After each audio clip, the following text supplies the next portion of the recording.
مولانا یہ جو اس میں تین راستے بیان ہوئے ہیں کہ یا ہم جماعت کسی کے ساتھ مل جائیں یا ہمارے ساتھ مل جائیں خود کوئی بنائیں،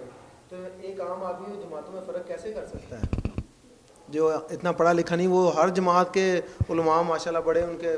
روب داب ہے، تو وہ بیچارہ کس کے ساتھ شامل ہوگا اور کس طرح وہ فرق کرے گا ایک جماعت میں؟ نہیں، وہ حکیم صاحب نے جیسے فرمایا نا، اسلام کو قائم کرنے کے لیے کوئی گروہ یا پھر فرق کرنے کی ضرورت ہے، اسلام کو قائم کرے۔ اگر وہ اپنے مسلک اور گروہوں کی باتوں میں الجھا رہا ہے تو وہ تو اسلام کوئی نہیں۔ ملک میں عدل کا نظام ہو، غریبوں کے مسئلے حل ہو، ہر آدمی جو ہے نا امن کی زندگی گزارے، اس کے لیے جو قاعدے قانون ہیں وہ سارے ایک ہی ہیں، مگر اس کے لیے علماء نے جماعتیں بناتی، انہوں نے جماعتیں بنائی ہیں، اپنے گروہ ہیں، گدیاں ہیں، اپنے علوم کیے۔ اسلام کے لیے کوشش کریں تو جیسا کہ صاحب فرمایا، یہ دو چار باتیں نماز کے لیے پڑھنی، ہاتھ چھوڑ کر یہ باندھ کر، یہ تو اس کا اپنا معاملہ، اس کے لیے تو قانون کوئی نہیں بنے گا۔ جو قانون سے تعلق رکھتی باتیں ملک میں نظام کیا ہے وہ سب کے لیے تقریباً ایک ہی ہے۔ کون کہتا کہ چوروں کو سزا نہ دو یا ڈاکوؤں کو نہ روکو، ادھر نہیں نہ آتے۔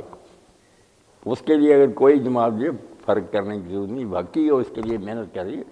کھلے دل سے آپ اس کا ساتھ۔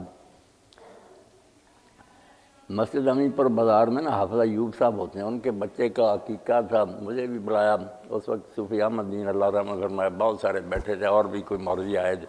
تو یہی تھا کہ ملک میں نظام اسلام، یہ کہتے نہیں یار حدیثوں والا، تو صوفی احمد بن مرحوم نے کہا یار اگر حنفیوں والا آ جائے گا پھر بھی کوئی اسلام کا ہی ہے نا، اگر نہیں انگریزوں کا چلتا رہے پھر ٹھیک ہے، انگریزوں پر یہ تعزیرات چلتی رہے پھر تم راضی ہو کیا یار؟ کرتے ہو کسی کا آنے تو خود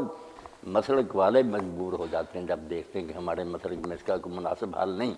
نظام ہو تو نظام خود مجبور کر دیتا کہ دوسرے کی رائے لے لو، آج زمانے کے مسئلے اس سے حل ہو، جب وہ کام ہی نہیں کرنا، نظام کی طرف نہیں آتا۔